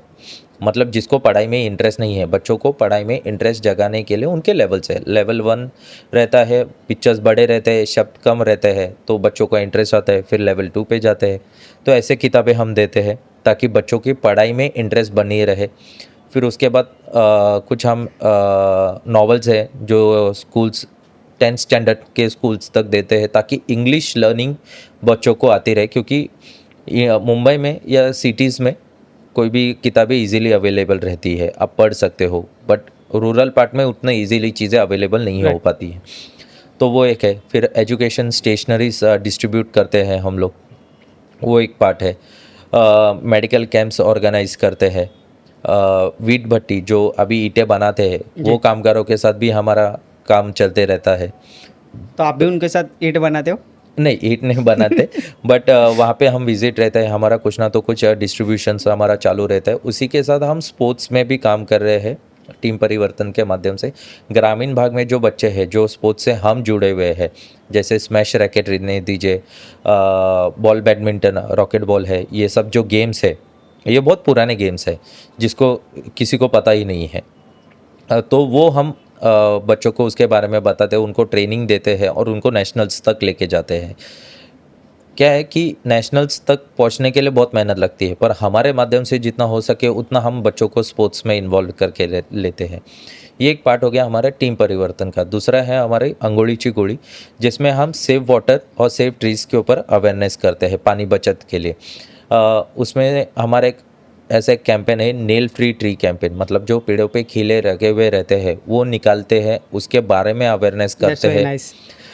उसके रिलेटेड बहुत सारे रूल्स एंड रेगुलेशंस है, जैसे NGT नेशनल ग्रीन ट्रिब्यूनल का जजमेंट है 2013 का, कि आप पेड़ों पे कोई भी प्रकार के एडवर्टाइजमेंट या साइनेजेस या लाइटिंग्स नहीं लगा सकते खिले ठोक के। तो वो उसके बारे में अवेयरनेस करना, फिर गवर्नमेंट के साथ काम करना कि आप कोई तो नोटिफिकेशंस निकालिए कि आपके अंडर म्यूनसिपल कॉरपोरेशन, अपने महाराष्ट्र में 26 म्यूनसिपल कॉरपोरेशन है, उनके साथ डील करना कि आप कोई तो ऐसा नोटिफिकेशंस निकालिए कि पेड़ों पे कोई किसी भी प्रकार का एडवर्टाइजमेंट नहीं करेगा ऐसा। तो अराउंड 7 म्यूनसिपल कॉरपोरेशन के साथ हम सक्सेसफुली वो नोटिफिकेशन निकाल चुके हैं। That's very nice. हमारी टीम ने वो इतना मतलब डिटेल फॉलोअप करने के बाद वो किया गया है। तो 7 म्यूनसिपल कॉरपोरेशन ने वो निकाला है, तो ये एक हमारे कैंपेन का सक्सेस है। तो ऐसे चीज़ों के साथ मैं जुड़ा हुआ हूँ। तो अभी जैसे आपने बोला कि आपका एक वर्क आपने बताया कि आप बच्चों लोगों को जिनको पढ़ाई में इंटरेस्ट नहीं है तो उनको आप बुक्स वगैरह प्रोवाइड वगैरह करते हो। बट आज के डेट में तो बच्चे लोग तो सीधा डायरेक्ट बचपन से तो मोबाइल ही रहता है उनके हाथ में, तो उसको कैसे दूर करने का आप सजेस्ट करते हो? देखिए, जब हम ये किताबें प्रोवाइड करते हैं, इसके पीछे हमारा बहुत मतलब स्टडी रहता है। जैसे कि हम कोई भी गांव में जाके किताब नहीं देते, जब तक वहाँ पे हमारा पॉइंट ऑफ सोर्स नहीं रहेगा ना, तब तक हम किताबें नहीं देंगे, ओके। क्योंकि उसका ट्रैक रखना भी बहुत ज़रूरी है। जैसे मैंने किताबें देख के गई, बट बच्चे पढ़ रहे हैं कि नहीं, वो उसका ट्रैक इस्तेमाल हो रिकॉर्ड रहे है कि मेंटेन नहीं, करना बहुत ज़रूरी है। उसका ट्रैक रिकॉर्ड मेंटेन करना बहुत ज़रूरी है। अगर बच्चे किताब पढ़ रहे, यस दैट्स अ सक्सेस। अगर नहीं पढ़ रहे तो क्यों नहीं पढ़ रहे, वो एक करना बिहाइंड ऑफ बहुत रीज़न। बिहाइंड ऑफ रीज़न, वो एक हमारा रहता है। और कोई ना तो कोई वहाँ पे हमारे पहचान का होगा या हमारे दोस्त के पहचान का होगा, तो ही हम वहाँ पे काम करते हैं, नहीं तो हम वहाँ पे काम नहीं करते। और रही दूसरी बात कि बच्चे मोबाइल में इजीली अवेलेबल होते, तो अभी मोबाइल पे आपको बहुत सारी चीज़ें इजीली अवेलेबल हो जाती है, बट लर्निंग टेक्निक्स ये तो बेसिक है जो स्कूल में ही आपको मिलेगा। जो मोबाइल पे आपको बहुत सारे एप्लीकेशंस है, पर जितना आप हाथ में लेके पढ़ोगे उतना आप वर्चुअली नहीं कर पाओगे, क्योंकि इंटरनेट के इशू होते हैं, इंटरनेट बैंडविड्थ का प्रॉब्लम होता है। कहीं गांव में नेटवर्क्स भी नहीं है अभी तक, बहुत सारे विलेजेस में। आप कोकन साइड में जाओगे तो मेरे गांव में तो नेटवर्क ही नहीं है, नेटवर्क का प्रॉब्लम है, टावर ही नहीं है। तो ऐसे बहुत सारे विलेजेस है जहाँ पे टावर नहीं है। आपको डिजिटल फ़ोन दिखते रहेंगे, स्मार्टफोन तो आज सस्ते हो गए, कोई भी खरीद पा रहा है, क्योंकि वो बच्चों एक के भी हाथ में होते हैं आजकल। बच्चों के हाथ में होता है। स्मार्टफोन खरीदने का कारण है कि आप मतलब वो एक बन गया ना, स्टैंडर्ड बन गया है। कीपैड वाले फ़ोन कहाँ पे मिलते हैं अभी? अभी वो ज़माना गया। जो कीपैड फ़ोन की अमाउंट थी वो अभी स्मार्टफोन की आ गई है, तो कोई भी खरीद ही लेगा ना। 10,000 तक तो कोई भी अफोर्ड कर सकता है एक आराम फ़ोन। से। तो वो मैं कीपैड लेने से अच्छा स्मार्टफोन ले लेता हूँ, बट वो फ़ोन को नेटवर्क है कि नहीं वो भी देखना बहुत ज़रूरी है ना। जब विलेजेस में नेटवर्क ही नहीं है, तो वो स्मार्टफोन लेके भी बच्चे क्या करेंगे? आपको हाथ में दिखते रहेंगे, गेम्स खेलते रहेंगे, बहुत सारी चीज़ें हैं। और रूरल पार्ट, सिटी में तो अर्बन्स में सब पेरेंट्स पढ़े लिखे होते हैं, उनको पता है कि बच्चों को क्या दिखाना है क्या नहीं दिखाना है। रूरल पार्ट में वो उनको इतना आइडिया नहीं रहता है कि मुझे बच्चों को फ़ोन पे क्या दिखाना रहता है। तो बच्चे तो वो फ़ोन एक्सप्लोर करते ही रहते हैं, कुछ ना तो कुछ गेम्स वेम्स खेलते रहेंगे या गाना सुनते रहेंगे, वो एक्सप्लोर करते रहेंगे। पर पढ़ाई का पार्ट उतना एक्सप्लोर नहीं मिलता रहेगा जितना सिटी में रहने वाले बच्चों को मिलता है। बट जैसे अगर बच्चों लोग को पढ़ाई का सिखाने जाए तो उनको वो सीखने में तो बहुत तकलीफ होती है, लेकिन मोबाइल में बच्चों को एक बार गेम कैसे चलाना है या गेम कैसे डाउनलोड करना है ये भी बता दिए, तो वो तो बिना बताए ही डाउनलोड करते और खेलना चालू कर देते। क्या होता है कि डिपेंडिंग ऑन द कैरेक्टर्स, अभी गेम में बहुत अच्छे कैरेक्टर्स दिखते हैं, किताबों में बहुत अच्छे कैरेक्टर्स नहीं दिखते आपको। तो इसके लिए लर्निंग लेवल समझना बहुत ज़रूरी है बच्चों का, ठीक है। अगर बच्चा लेवल 3 का लर्नर है और आप उसको 10 लेवल 10 का किताब दोगे तो वो थोड़ी पढ़ेगा। नहीं पढ़ पाएगा। तो उस बारे में आपका क्या सजेशन है कि जो हमारी एजुकेशन इंडस्ट्री है, एजुकेशन डिपार्टमेंट है, तो उनको इस चीज़ में क्या प्रोग्रेस करना चाहिए? उनको तो बहुत सारी चीज़ों में प्रोग्रेस करना भी ज़रूरी है। देखिए कैसे है कि प्रोफेसर्स टीचर्स जो है वो अपने लेवल पे काम कर रहे हैं, पर सबसे पहला बेस्ट आउट ऑफ 5 जो हमने रूल निकाला हुआ है वो तो उसको डिबाटी कर दीजिए। बच्चा फेल हो रहा है, ठीक है फेल होने दीजिए, गिव हिम अ अपॉर्चुनिटी। और हमारा सिस्टम ऐसा होना चाहिए कि फॉर एग्जांपल अभी आप यूनिवर्सिटी 12th फेल हो गए, एक साल आप एग्ज़ाम नहीं दे पाए, आप बहुत अच्छे स्टूडेंट हो, बहुत स्मार्ट हो, बहुत ब्रिलियंट हो, बट आपके हेल्थ की वजह से आप नहीं दे पाए। आपने नेक्स्ट ईयर अच्छा टॉप किया, but you can go for another course क्योंकि आप फेलियर हो। राइट। तो ये इस चीज़ फेलियर को बहुत चैलेंज ये फील करना फेलियर पड़ता वाला है। टैग निकालना बहुत ज़रूरी है। बच्चों को समझना चाहिए failing is not the ultimate thing, क्या सब खत्म हो गया, it's the new beginning. Fail होने के बाद ही तो आप नई चीज़ें कर पाओगे। बट बहुत से लोग, बहुत से स्टूडेंट्स फेल होने का उनको ऐसा लगता है कि कि नहीं मैं खत्म, खत्म खत्म टाटा हो गई बाय बाय। चीज़, खत्म हो गई ये चीज़ें। जैसे आप फॉरेन कंट्रीज़ में देखोगे, कोई तो एक कंट्री है मुझे अभी नाम याद नहीं, उधर ग्रेजुएशन सेरेमनी सेलिब्रेट करते हैं। ग्रेजुएशन इन द सेंस वाह। जो 10वीं और 12वीं पास होते हैं बच्चों की परेड निकाली जाती है वो सिटी में, वाह। उनको फील किया जाता है। फिर वो देखते नहीं कि वो 89 वाला है क्या 35 वाला है, उनको वो सेलिब्रेट किया जाता है, उनकी रैली निकाली जाती है पूरे वो सिटी में। तो ऐसा हम कर सकते हैं क्या? ऐसा एजुकेशन सिस्टम लाना बहुत ज़रूरी है हमें।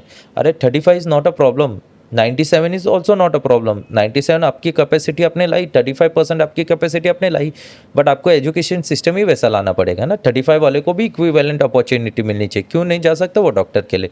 ठीक है, नहीं बट है ना. अभी ऐसा होता है कि जिन लोगों को जैसा बताया आपने कि कम परसेंटेज आए, तो उनका ऐसा हो जाता है कि आगे अगर मान लो 12th में हो गया या 10th के बाद भी कि इसको कम परसेंटेज आए, तो आगे उनको कॉलेज लाइफ में बहुत चैलेंजेस को फेस करना पड़ता है.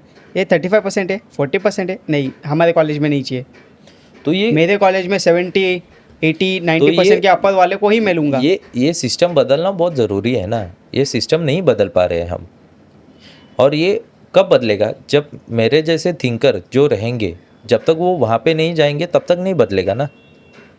हमें बाहर बैठ के बात करना बहुत आसान लगता है कि भाई ये ऐसा होना चाहिए, पर अंदर जाके काम करने के लिए नहीं मांगते. जैसा आपका सवाल था कि सोशल वर्कर पॉलिटिक्स में जाना चाहिए. हाँ, जाना चाहिए, ये उसका रोल है. आपको रास्ते पे समझ में आ रहा है तो आप वहाँ पे क्यों नहीं जा रहे हो? आप वहाँ पे जाके जाओ. जैसे सोलापुर में एक प्रोफेसर है जिसने स्कैनर बारकोड का एक बनाया था, जिससे स्कैन करके बच्चे पढ़ाई कर सकते हैं. वाओ. नेटवर्क का इशू है तो Okay. प्रोफेसर रंजीत दिसले करके है जिन्होंने बारकोड निकाला था. बारकोड स्कैन करो, मतलब वो पेड़ के बारे में बारकोड स्कैन करो, आपको पेड़ के बारे में पूरी इन्फॉर्मेशन आ जाएगी. तो वो विथ इंटरनेट था कि विदाउट इंटरनेट? वो तभी इंटरनेट वहाँ पे, उनके यहाँ पे इंटरनेट सर्विस है. ओके. तो वो सिस्टम कैसे इतना काम करता है मेरे को इतना आइडिया नहीं है, पर उन्होंने वो किया था. स्कैन करो, और scanner I guess without internet नहीं चलता है, उसको इंटरनेट तो हाँ. लगता ही है, पर वो स्कैन करो उसके बारे में आपको इन्फॉर्मेशन आ जाएगा. तो ऐसे प्रोफेसर्स हैं हमारे पास. ऐसे एनजीओ में बहुत सारे टीचर्स भी काम करते हैं कि जो बच्चों को जैसे मटेरियल्स लेके सिखाते. मतलब अभी फॉर एग्जांपल कोई एनजीओ ऐसे वजन करना कैसे सिखाना है, ये 1 किलो आप स्कूल के किताबों में देखोगे, हाँ ये 1 किलो, ये 2 किलो, ये 3 किलो, पर प्रैक्टिकली उसको कैसे पता चलेगा? वो भी सही बात है. सामान लेके आओ, दिखाओ, प्रैक्टिकल चीज़ें है क्या हमारे स्कूल्स में. उसमें कितना ग्राम स्कूल- होना चाहिए, 1 केजी में भी कितना ग्राम ग्राम होना कितना चाहिए. है, कितना केजी है. इंटरनेशनल स्कूल्स में आपको दिखेगा, वो एफर्ट्स वैसे लेते हैं, वैसे वो पैसे लेते हैं, वैसे वो एफर्ट्स लेते हैं. बट गवर्नमेंट स्कूल या मीडियम लेवल के स्कूल, उनको भी वैसे एफर्ट्स डालना ज़रूरी है, वैसे पॉलिसी फ्रेम होना ज़रूरी है ना. 1 किलो तो बता दिए, पर वो 1 किलो कितना किलो, डिजिटली कितना और तागड़ी पे कितना, वो समझाना बहुत ज़रूरी है. अभी जैसे हम पहले के वक्त में देखते थे कि वेट करने के लिए तराजू होते थे, तराजू होते थे, तो अभी भी तराजू का वेट अलग होता है और मशीन का वेट अलग अलग होता होता है. है. ये बात बराबर है. दोनों में बहुत डिफरेंस आता हाँ, है. तो ये भी समझाना बहुत ज़रूरी है. तराजू से हम डिजिटल तो हो गए, पर क्या हमारा एजुकेशन तराजू से डिजिटल हुआ है क्या? वो नहीं हो पाया. नहीं. तो ये एक प्रॉब्लम है, ये एक गैप है जो समझ के लेना बहुत ज़रूरी है और उसके ऊपर काम करना बहुत ज़रूरी बट है. हम तो कहते हैं डिजिटल इंडिया. डिजिटल इंडिया, देखिए डिजिटलाइजेशन ये हम डिजिटल हुए हैं. आज आप कोई भी विलेज में जाओ, जहाँ पे नेटवर्क है वहाँ पे आप ऑनलाइन पेमेंट कर सकते हो. सब ऑनलाइन ट्रांजैक्शन हो गया कि आपके पास कैश अवेलेबल नहीं है. ये तो हो गया, डिजिटलाइजेशन तो हो गया, बट एजुकेशन का क्या? Digitalization I am never saying, मेरा अपोज ही नहीं है उसके लिए. डिजिटलाइजेशन तो होना चाहिए, बट वो पढ़ाई का क्या? बच्चे के क्या वो डिजिटलाइज कर पाए क्या हम? डिजिटल एलईडी सब तो लगा दिया हमने, प्रोजेक्टर तो लगा दिया, पर पढ़ाई का क्या? क्या हम वैसे स्टडी लेवल दे पा रहे हैं क्या बच्चों को? तो डिजिटल एजुकेशन कब होगा? डिजिटल एजुकेशन के ज़्यादा प्रैक्टिकल एजुकेशन कब होगा? किताबी ज्ञान से ज़्यादा प्रैक्टिकल ज्ञान आप जब दोगे बच्चों को तो वो बहुत इंपॉर्टेंट रहेगा, नहीं तो नहीं होगा वो. मैं बच्चों को बताऊंगा 9 पे ये आया तो 9 बज गए, पर उसको वही घड़ी के हिसाब से आप दिखाओगे तो वो बच्चा जल्दी समझ पाएगा ना. 1:15 और 1:45 के बीच में फ़र्क है. लोगों को तो आज भी पता नहीं कि पौना कितना होता है. पौना कितना होता है और 1:15 कितना होता है. हिंदी, मराठी, इंग्लिश, इसमें अलग है जिन ना लोगों को डिफरेंस. पता नहीं कि पौना कितना बज गया तो उन लोग क्या बोलते हैं, 45 हो गया. हाँ, तो ये हो गया किताबी ज्ञान. अगर हमने प्रैक्टिकली बताया रहता था तो वो आपको बता पाते थे. अब मीडियम हमारे पास कैसा है, यस इंग्लिश. डिजिटल में ऐसा है, टाइम व्हाट्स द टाइम. हाँ, हाँ, यस 3:15. इंग्लिश को हमने बहुत फोकस किया हुआ है, but English is not the ultimate language ना. आप फील्ड पे जाओगे तो इंग्लिश में थोड़ी बात करोगे, आपको हिंदी या मराठी में ही बात करना है.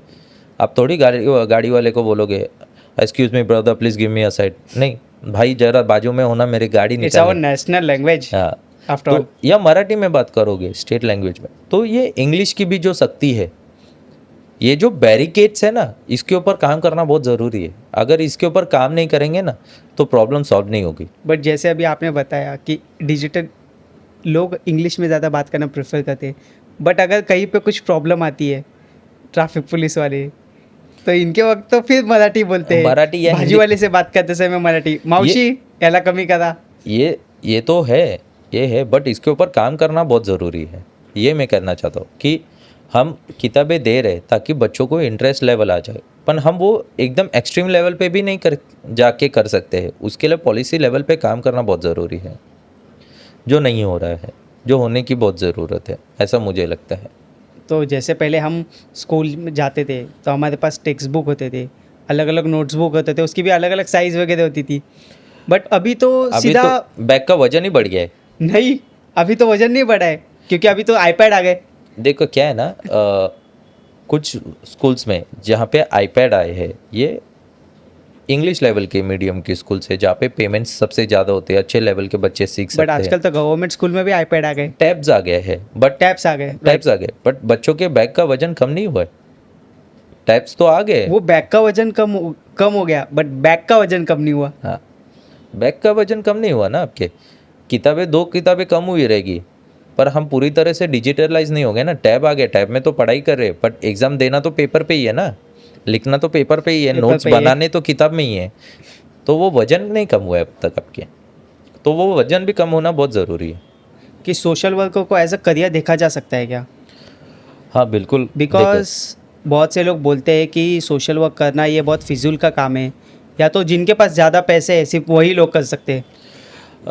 ये ऐसा तो कुछ नहीं है। Social work as a career opportunity हम देख सकते हैं, क्योंकि इसमें कैसे है, प्रोफेशनल सोशल वर्कर जो आपको मैंने कुछ बातों के पहले बताया, MSW BSW के बारे में, तो वो आप पढ़ाई करके प्रॉपर ऑर्गेनाइजेशन में काम कर सकते हो। You can earn money and you can do social work as well. आप CSR सेक्टर में जाके काम कर सकते हो, तो एज अ अपॉर्चुनिटी हम देख सकते हैं सोशल वर्क को।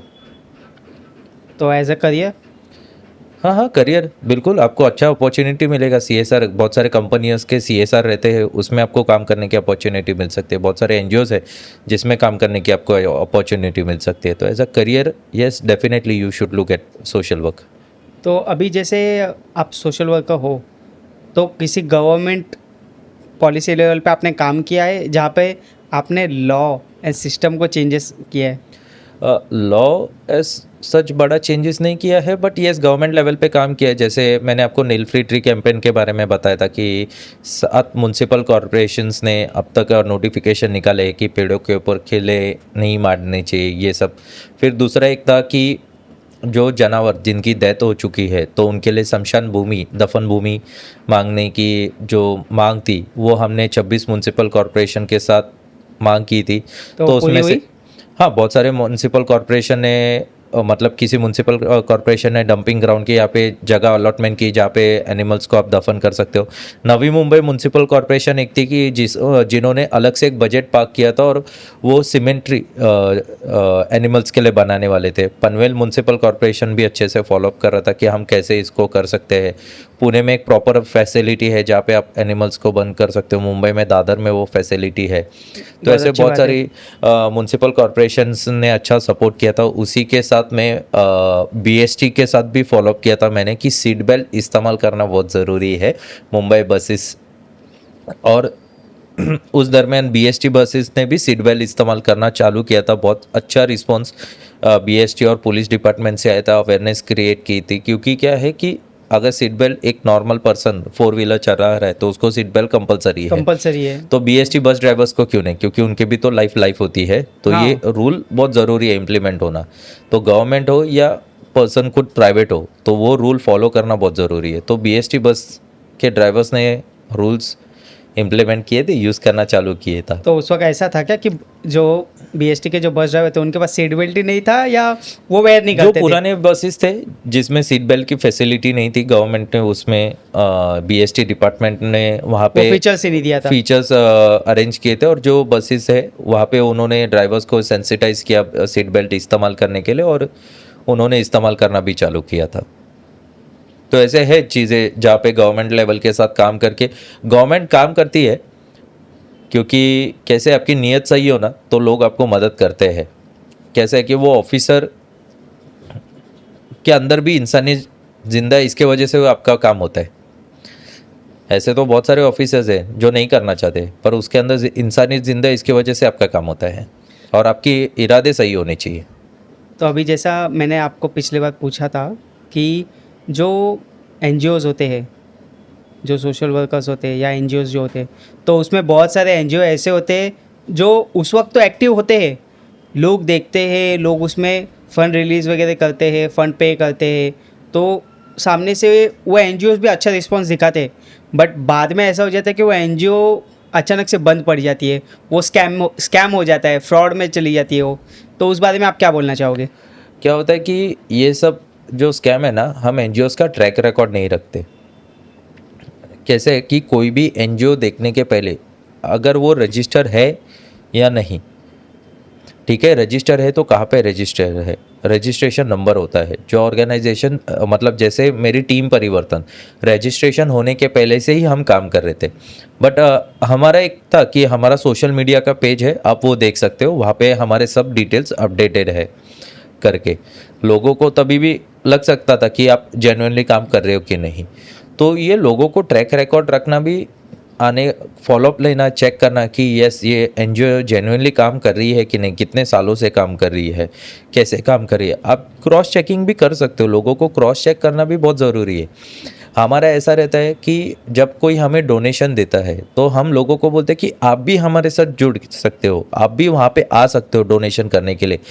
तो लोग कहते हैं कि हमें समय नहीं है, पर आप जाइए। पर हम लोगों को इनवाइट करते हैं, हम लोगों को इंसिस्ट करते हैं कि कभी तो भी एक बार आप हमारे साथ जुड़िए, तो लोगों को यकीन बैठता है। तो लोगों ने भी वो इंसिस्ट करना ज़रूरी है कि मुझे आपके साथ एक बार कौन सी तो भी आपकी एक्टिविटी में ज्वाइन होना अच्छा लगेगा। जब तक लोग ज्वाइन नहीं होंगे ना, तब तक वो सीरियसनेस नहीं आएगी। पार्टिसिपेशन लोगों की तरफ से भी आना बहुत ज़रूरी है। ये तो सही बात है। पार्टिसिपेटरी एफर्ट्स ही नहीं रहेंगे और आप मॉनिटरी एफर्ट्स देते रहोगे तो वो किसी काम का नहीं है। आपका भी पार्टिसिपेटरी एफर्ट्स होना बहुत ज़रूरी है। जैसे मैंने कहा था ना कि सोसाइटी के लिए 1 घंटा देके तो देखिए, तो वो 1 घंटा आप वो ऑर्गेनाइजेशन के साथ दे सकते हो। बट अभी मैं नाम नहीं लेना चाहूँगा, बट मेरी एक फ्रेंड की एक काम करती थी वहाँ पे, एक एनजीओ ही थी, तो वो वहाँ पे काम करती थी। तो पूरा जैसे आपने बताया कि पूरा हर चीज़ मेंटेन रखना ज़रूरी है, पूरा ट्रैक रिकॉर्ड रखना ज़रूरी है। तो वहाँ पे तो पूरा ट्रैक रिकॉर्ड भी होता था, बट अचानक वो स्कैम हो गया। क्या होता है तो कि उस बारे में कैसा है? 100 में से एक दफ़ा तो ऐसे होता है ही, होते ही है। हम 100% राइट तो नहीं रहते हैं, ऐसे तो होते ही रहते हैं। हमें बहुत सारी चीज़ें, स्कैम्स बहुत बार होते ही रहते हैं, और ये फेलियर है, नहीं हो पाया वो उस चीज़ का ट्रैक रिकॉर्ड, हो जाता है कभी कभी। तो है ऐसे, कभी कभार हो जाते हैं, मिस आउट हो जाते हैं चीज़ें। बट वो जैसे हम कहते हैं ना कि धोखा कोई और दे के जाता है, लेकिन उस चीज़ का ब्लेम हर किसी पे आता है। ब्लेम आते हैं, बट आप कितने जेन्युइन हो, आपका काम कितना जेन्युइन है, आप कितने जेन्युइनली एफर्ट्स डाल रहे हो, आप कितने जेन्युइनली कम्युनिकेट कर रहे हो। तो ये धोखा जो मिला हुआ रहता है ना, ये उससे आपको आगे लेके आता है। आपके एफर्ट्स, आपकी चीज़ें, वो चीज़ों के लिए आप कितना मेहनत कर रहे हो, कितना समय दे रहे हो, कैसे कम्युनिकेट कर रहे हो, इस वजह से आपके वो एफर्ट्स अच्छे दिखाई देते हैं। लोगों ने धोखा खाया रहेगा, पर अगर आप सही हो तो आपके साथ सही ही होगा। वो आपकी सही बात है। जैसे हम देखते हैं कि जैसे आपने बताया अभी कि धोखा ये एक सीखने का एक ज़रिया है, बट लोगों को ऐसा हो जाता है कि नहीं, मैंने इससे धोखा खाया हूँ, तो नेक्स्ट अगर कोई जेन्युइन भी होगा तो हम उस पर ट्रस्ट नहीं करते। वो तो है। तो उस बारे में आप क्या बोलना चाहोगे? ये तो मेरे साथ भी हुआ है कि लोगों को ट्रस्ट इश्यूज हुए हैं। मतलब जब हमने काम चेक करना चालू किया, जब हम काम कर रहे थे कि लोगों को ट्रस्ट नहीं होता था। ठीक है, कोई बात नहीं, पर टाइम एंड टाइम समय देना चाहिए हर एक चीज़ के लिए। क्या होता है, time will gives the correct answer, क्योंकि आपके एफर्ट्स जो है ना वो लोगों तक प्रॉपरली पहुंचते हैं। अगर आपको तभी गलत समझाया रहेगा ना तो शांत बैठना भी बहुत ज़रूरी है। चिल्ला के जाके बताने की ज़रूरत ही नहीं है लोगों को कि नहीं भाई ये नहीं है, ये सच्चाई है, ये हो। मेरे साथ बहुत बार हुआ है ऐसा कि मुझे गलत ठहराया गया है, ठीक है, मैं शांत बैठा हूँ, पर समय ने उसका जवाब दे दिया है। And I am never stop putting my efforts किसी चीज़ में डालने के लिए। मेरे एफर्ट्स कंटिन्यू रहे, हाँ मैं रुका रहूँगा, एक दो ब्रेक लिया रहेगा, बट वापस से मैं ट्रैक लाइन पे आ गया हूँ। समय सब जवाब दे देते हैं अगर एफर्ट्स आपके सही रहेंगे तो। If you are right they will get their answer. तो अभी जैसे लोगों का तो काम होता है कि हर चीज़ को टॉन्ट मारना, या हर कोई अच्छी चीज़ भी होगी उसमें भी नेगेटिव पॉइंट्स पकड़ना। तो जैसे अभी आप सोशल वर्क करते हो तो उसमें भी तो आपको ऐसे कुछ चैलेंजेस को फेस करना होगा कि जहाँ पे आपने अपनी तरीके से आप 100% दिया हो, बट वहाँ पे आपको हर तरीके से नेगेटिव रिस्पॉन्स आया है, तो उसको आप कैसा फेस करते हो? लोगों का क्या है, लोगों का काम ही है कहना। कहते रहने दो, ठीक है। नेगेटिव आ रहे तो वो आपके लिए अच्छी बात है। जिस दिन आपको नेगेटिव आना चालू हो गया समझ लेना आपका काम सही चल रहा है, क्योंकि पॉजिटिव में आपको पता नहीं चलता है तो कि सही काम बात सही है। चल रहा है कि नहीं। जब से नेगेटिव आने लगा तो समझ जाना कि भाई अपना काम सही चलने लगा है। अभी लोगों को तकलीफ होने लगी है हमारी। अगर तकलीफ नहीं होती थी तो वो ये नहीं बोलते थे। तो वो ध्यान ही क्यों देंगे? ध्यान ही क्यों देंगे? ध्यान दे रहे हैं मतलब सही जा रहे हो। उन तो वो जब अगर गलती पकड़ रहे हैं मतलब वो हमारे पे ध्यान दे रहे हैं। और अच्छा बात है कि गलती पकड़े, गलती से तो इंसान सीखता है। सही बात है। तो आपका इस बारे में क्या कहना है कि सोशल वर्कर का जो फील्ड है, तो क्या ये कमाई का ज़रिया हो सकता है? नहीं, सोशल वर्कर का ये जो फील्ड है प्रोफेशनल अगर देखें तो आप इससे सोशल वर्क भी कर सकते हो और आपके लिए ब्रेड अर्न मनी भी कमा सकते हो। ये कमाई का ज़रिया है। अगर आप बोल रहे हो कि कमाई का ज़रिया मतलब स्कैम करके कमाई का ज़रिया है तो गलत बात है। देखो क्या है ना, ये कहीं तो भी जाके हमें जवाब देना बहुत ज़रूरी है। ये थोड़ा स्पिरिचुअलिटी वाला टाइप हो गया कि किसी को तो भी हमें जवाब देना बहुत ज़रूरी है, या हम जो कर रहे हैं चीज़ें उसको हमें कभी ना तो कभी फेस करना ही पड़ेगा। अगर हम गलत कर रहे हैं तो वो हमें फेस करना ही है। तो ये वैसा मत सोचिए। अगर आप अच्छे काम कर रहे हो, अच्छा सोच रहे हो, तो आपके साथ अच्छा ही होगा। गलत चीज़ें होती रहेगी ऊपर नीचे, बट आपके साथ अच्छा ही होगा। And of the day someone is answerable for you. But हम जैसे देखते हैं कि अभी सोशल वर्कर, अगर कोई सोशल वर्कर का हम मेहनत कर रहा है तो वहाँ से पीछे से कोई अचानक से आता है कि मैं इसका पार्ट हूँ, और उसका नाम लेके वो स्कैम करना चालू हो जाता है। ऐसा बहुत बार हुआ है कि लोग क्रेडिट लेते हैं कि ये मैंने किया है, ठीक है, लेने दो क्रेडिट। बट क्रेडिट लेना it's not a big thing. उस चीज़ को क्रेडिट लेकर उस चीज़ का वो गलत इस्तेमाल करते हैं। करने दो, करने दो, क्योंकि end of the day you are the master of that thing. वो बट तुम नाम तो जो अच्छा करता है उन्हीं के खराब होते हैं। होने दो खराब। नाम खराब हो गए तो रोशन हो गए। नाम खराब नहीं हो गए तो रोशन कैसे होगे तुम? करने दो लोगों को, तुम्हारा नाम इस्तेमाल करने दो। तुम्हारी वैल्यू मार्केट में बढ़ गई है कि तुम्हारे नाम से तो काम हो रहा है। तुम खुद के लिए उतना तो फील करो कि तुमने इतना काम किया कि तुम्हारे नाम की वजह से मार्केट चल रही है। मार्केट में अभी तुम्हारा नाम चल रहा है, लोग तुम्हारा सुन के उसको मिल रहा है। एक समय था ना कि तुम्हारे नाम से कोई पहचानता नहीं था। सही अभी बात है। उसको भी तुम्हारे नाम से ही पहचान लेनी पड़ रही है। लोग तुम्हारे पास ही आएंगे। और देखो क्या है ना कि तुमने की हुई चीज़ें वो तुमको बेहतर पता है। तुम सभी चीज़ें अपोजिशन को नहीं सिखाते, ठीक है, करने दो। गलत करना है तो उनको क्या कर लेंगे? कौन सा ये करने वाले हैं? सही कर- बात है। तो तुषार, मैं आपसे जानना चाहूँगा कि अभी आप सोशल वर्क के फील्ड में आप काम करते करते आपके जो फ्रेंड सर्कल थे बचपन से लेके या कॉलेज टाइम तक, जो आपके फ्रेंड सर्कल था, तो उसमें से आपको कितने जन ने आपको हेल्प किया है? अ, बहुत सारे लोगों ने हेल्प किया कॉलेज टाइम से, मतलब कुछ जुड़े भी हैं हमारे साथ। जैसे मेरे भारत कॉलेज में से परशुराम रहने दीजिए या करियप्पा रहने दीजिए, ये लोग जुड़े हुए अभी भी मेरे साथ। या मेरे मास्टर्स के समय जिनके साथ अभी मैंने टीम फॉर्म की है, अविनाश पाटिल करियप्पा रहने चाहिए। चलवाड़ी। हाँ, करियप्पा चलवाड़ी। मैं आपको बताना चाहूँगा, शायद आपको पता नहीं होगा, बट मिस्टर करियप्पा चलवाड़ी ये हमारे रैपर्स पॉडकास्ट के प्रोड्यूसर है। अच्छा, यस, करियप्पा बहुत अच्छा साथी है।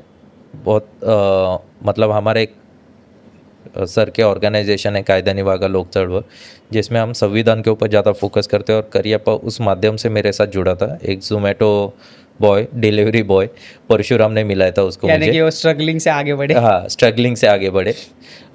ज़ोमैटो में डिलीवरी करते थे।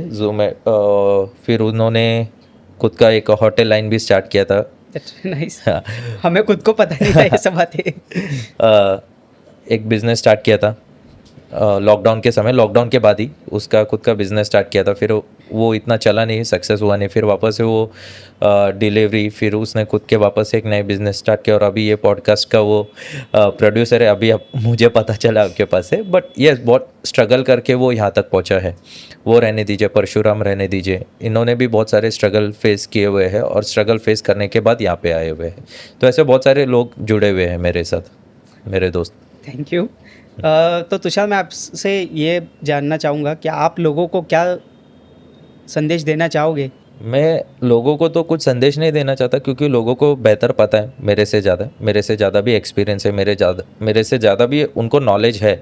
मैं इतना कुछ तो नहीं बताना चाहता। सिर्फ एक ही है कि आप आपके लाइफ के, आपके हफ्ते के 1 घंटे सोसाइटी के लिए दीजिए। वो 1 घंटे में आप क्या चेंज कर सकते हो, वो बहुत बड़ी बात है। बट बहुत से लोगों का ऐसा होता है कि वो बोलते हैं कि टाइम ही नहीं है, तो उनके लिए आप क्या बोलना चाहोगे? वो कैसे भी दे सकते हैं, वो उनको डिसाइड करने दीजिए। मैं उनको क्या बताऊँ कि 1 घंटा वो कैसे देना चाहते हैं। They are very knowledgeable persons, उनको पता है कि अपना 1 घंटा वो कैसे सोसाइटी को दे सकते हैं।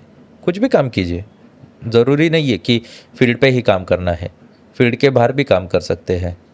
जो काम कर रहे हैं एक्चुअल में फील्ड में, उनके पास तक इन्फॉर्मेशन आप पहुंचा सकते हो कि आप इस माध्यम से काम कीजिए, ये ऐसे एक्सपीरियंसेस है। आप लैपटॉप पे बैठ के स्टडी कर सकते हो और किसी को हेल्प कर सकते हो, आपके फ्रेंड को जो सोसाइटी के लिए काम कर रहा है, सोसाइटी के लिए कुछ अपलिफ्टमेंट के लिए काम कर रहा है, रूरल पार्ट में एजुकेशन के लिए काम कर सकता है।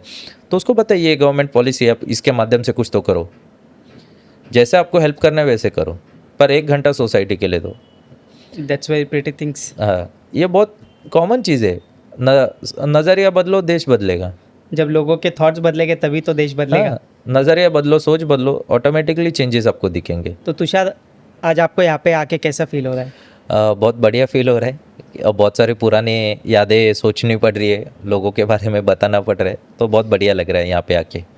बहुत पुरानी यादों को ताज़ा करने का मौका मिला एकदम बिजी स्केड्यूल में भी मेरे। Thank you very much. And आपका मैं वापस से आपका शुक्रिया करना चाहूँगा रैपर्स पॉडकास्ट में आने के लिए। थैंक यू सो मच मुझे बुलाने के लिए यहाँ पे। Thank you.